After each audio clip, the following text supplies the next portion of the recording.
फिलिस्तीन के हक में एक और अच्छी खबर और इसराइल को कहीं ना कहीं एक बड़ा झटका। आखिर दुनिया देख रही है कि क्या कुछ हो रहा है, इसराइल की मंशा क्या है और किस तरह से फिलिस्तीनी अवाम, गजा की अवाम बेबस है, मजबूर है, उसके साथ जुल्म ज्यादती हो रही है। दोस्तों, आपका मेजबान मैं हूं विशाल, आप देख रहे हैं न्यूज़ 18 का सोशल मीडिया प्लेटफॉर्म। इस वक्त एक बड़ी खबर आपको देने जा रहे हैं। अक़वाम मुत्तहिदा यानी यूनाइटेड नेशंस में दो अहम करारदादें मंजूर हुई हैं और ये दो अहम करारदादें क्या हैं? फिलिस्तीन और मकबूजा गोलान पर, गोलान हाइट्स जिसे कहा जाता है, उस पर काबिज इस्राएली कब्जा खत्म करने का मुतालबा किया गया है। एक बड़ी खबर है। अक़वाम मुत्तहिदा की जनरल असेंबली ने फिलिस्तीन और मकबूजा शुमाली गोलान यानी नदन गोलान हाइट्स शुमाली गोलान पर काबिज इसराइल के गैर कानूनी तसल्लुत के खात्मे के लिए दो अहम करारदादें मंजूर कर ली, जो आलमी बिरादरी की सतह पर फिलिस्तीनी कॉज और अरब हुकूक की दोबारा तौसीक की हैसियत रखती हैं। यह बहुत बड़ी बात है। अब इस पर कौन अमल करे ना करे ये दीगर बात है, लेकिन इस बात को मान लेना, इसे तस्लीम कर लेना कि इसराइल ने कब्जा किया है, इसराइल काबिज है, उसने ऑक्युपाई कर लिया है, उसने जबरदस्ती कब्जा किया, उसने किसी का हक मारा है, उसने किसी का हक छीना है। यह बात यहां सामने आ रही है। तो यूनाइटेड नेशंस की जनरल असेंबली ने फिलिस्तीन और मकबूजा शामी यानी सीरिया, शाम कहते हैं सीरिया को, तो शामी गोलान पर काबिज इसराइल के गैर कानूनी तसल्लुत के खात्मे के लिए दो अहम करारदादों को, रेजोल्यूशन को मंजूर कर लिया है। अब आपको बताते हैं इसकी पूरी डिटेल क्या है। फिलिस्तीन से मुताल्लिक करारदाद मंगल के रोज जिबूती, उर्दन और इसके साथ ही साथ मोरितानिया, कतर, सेनेगल और रियासत फिलिस्तीन की जानिब से पेश की गई थी।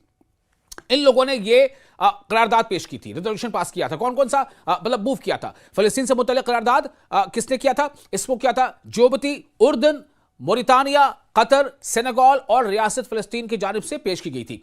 इस करारदाद के हक में 151 ममालिक कहते हैं कंट्रीज के प्लूरल को, यानी मुल्क का जमा ममालिक, 151 ममालिक ने वोट दिया, जबकि सिर्फ 11 ममालिक यानी 11 देशों ने इसकी मुखालफत की। अब आप सोचें कितनी बड़ी जीत है। यह एक मोरल विक्ट्री है, यह मोरल विक्ट्री है फिलिस्तीनियों की। इसका मतलब यह है कि दुनिया जानती है, दुनिया में रहने वाले लोग जानते हैं कि चूंकि फिलिस्तीन के साथ लगातार जुल्म हो रहा है, बर्बरियत हो रही है, इसलिए हर ज्यादातर मुल्कों में जो आम लोग हैं, जो कॉमन मैन है, वो सड़कों पर आ गए। उन्होंने अपनी हुकूमतों पर दबाव बनाया। इसका नतीजा यह है कि हुकूमतों ने इस तरह का फैसला दिया है। फिलिस्तीन से मुताल्लिक करारदाद जो रेजोल्यूशन था, उसे जिबूती, उर्दन, मोरितानिया, कतर, सेनेगल और रियासत फिलिस्तीन की जानिब से पेश किया गया था। और इस करारदाद, इस रेजोल्यूशन के हक में, इसके पक्ष में 151 ममालिक ने वोट दिया। अब आप सोचें, जो मुल्क होते हैं, जो देश होता है, वो देश क्या है? देश दरअसल नागरिकों से ही तो चलता है ना। तो इसका मतलब क्या है कि 151 मुल्कों, 151 देशों के लोग भी ये जान रहे हैं कि फिलिस्तीन के साथ जुल्म हो रहा है और जालिम कौन है? इसराइल। ये उनके इस वोट से पता चलता है। तो उन्होंने माना, 151 देशों ने इसके हक में वोट दिया, फिलिस्तीन के हक में वोट दिया और इसराइल के कब्जे के खिलाफ वोट दिया, जबकि सिर्फ 11 देशों ने इसकी मुखालफत की, जिनमें काबिज इसराइल और अमेरिका सबसे नुमाया है। अब आप सोचें, हर बार जब ऐसी कोई बात सामने आती है तो उसमें अमेरिका इसराइल के साथ खड़ा नजर आता है। यहां भी 151 देश एक तरफ हैं, वो इसराइल के खिलाफ, इसराइल के कब्जे के खिलाफ हैं, फिलिस्तीनियों के हक में हैं, लेकिन इसराइल के साथ साथ अमेरिका उसके साथ खड़ा नजर आता है और अमेरिका उन 151 देशों से अलग है। क्यों? क्या इसका मतलब यह है? क्या यह एक तरह से अमेरिका दिखाना चाहता है, दर्शाना चाहता है, बताना चाहता है कि वो चूंकि ताकतवर मुल्क है तो वो जो चाहेगा वही होगा? अमेरिका सबसे नुमाया इसमें नाम है। जो 11 देश जो इसके खिलाफ गए वो कौन है? इसराइल और अमेरिका उसमें शामिल है। अब आपको आगे बताते हैं, इन दोनों ने दरअसल इसमें हिस्सा ही नहीं लिया, यानी ऐसा नहीं है कि उसके खिलाफ वोट की। तो अब पूरी बातों को बता रहे हैं कि जो इस करारदाद के हक में, यानी कि जो फिलिस्तीन पर कब्जा है, उस इसराइली कब्जे को, फिलिस्तीन पर इसराइली कब्जे को खत्म किया जाए, उसे कब्जा माना गया, उसको हटाने की कोशिश की गई, उसको हटाने के हक में रेजोल्यूशन पास कराया गया। इस करारदाद के हक में 151 ममालिक ने वोट दिया, जबकि सिर्फ 11 ममालिक ने इसकी मुखालफत की, जिनमें काबिज इसराइल और अमेरिका सबसे नुमाया हैं। तो 151 ममालिक ने वोट दिया, जबकि सिर्फ 11 ममालिक ने इसकी मुखालफत की, जिनमें काबिज इसराइल और अमेरिका सबसे नुमाया नाम है। मजीद 11 मुल्कों ने वोटिंग में हिस्सा नहीं लिया। 151 ने हक में वोट दिया इसके पक्ष में, 11 मुल्कों ने इसके खिलाफ वोट दिया और 11 मुल्क ऐसे थे जो वोटिंग में उन्होंने हिस्सा ही नहीं लिया। अब आपको बताते हैं, चूंकि ये रेजोल्यूशन पास हो गया, यह करारदाद मंजूर कर ली गई चूंकि इसके हक में वोट ज्यादा है। तो मंजूर शुदा करारदाद अक़वाम मुत्तहिदा यानी यूनाइटेड नेशंस की फ़लस्तीनी मसले के हवाले से जिम्मेदारी का इरादा करती है और मुतालबा करती है कि काबिज इसराइल 1967 के बाद कब्जे में ली गई तमाम फ़लस्तीनी सरजमीन से हट जाए। साथ ही यह करारदाद दो रियासती हल की भी हिमायत करती है। इसी दो रियासती हल की तरफ अभी हाल ही में पॉप लियो ने भी यह कहा था कि दो रियासती हल ही एक वाहिद रास्ता है मुकम्मल अमन शांति का। अब आपको बता दें कि जनरल असेंबली, यूनाइटेड नेशंस की जो जनरल असेंबली है, उसने दूसरी करारदाद भी मंजूर की जो मिस्र ने पेश की थी। किसने पेश की थी? मिस्र यानी इजिप्ट ने। यह करारदाद काबिज इसराइल से मुतालबा करती है कि वो शामी गोलान की मुकम्मल तौर पर गैर कानूनी और नाजायज कब्जा शुदा सरजमीन से पीछे हट जाए। शामी यानी सीरिया के गोलान हाइट्स पर जो इसराइल का कब्जा है, इस करारदाद में यह बात सामने आ गई कि जो ज्यादातर मुल्क वो चाहते हैं कि इसराइल उस कब्जे को भी छोड़ दे और पीछे हट जाए और गोलान के इंजमाम के बैनुल अक़वामी कानून की सरी खिलाफ वर्जी करार देती है इस करारदाद में। अब इस रेजोल्यूशन के हक में कितने वोट पड़े, मुखालफत पे कितने पड़े, ये आपको बताता हूं।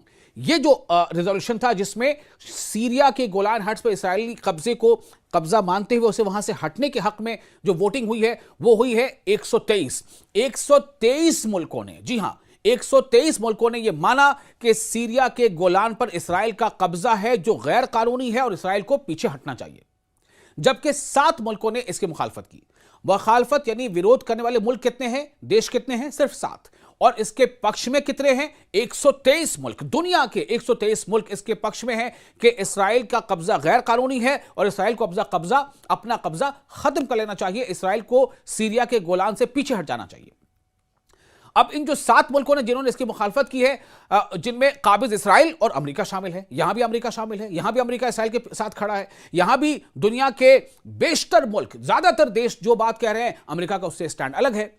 जबकि इस करारदाद पर, इस रेजोल्यूशन पर 41 देश ऐसे थे जिन्होंने वोटिंग में हिस्सा लेने से गुरेज किया।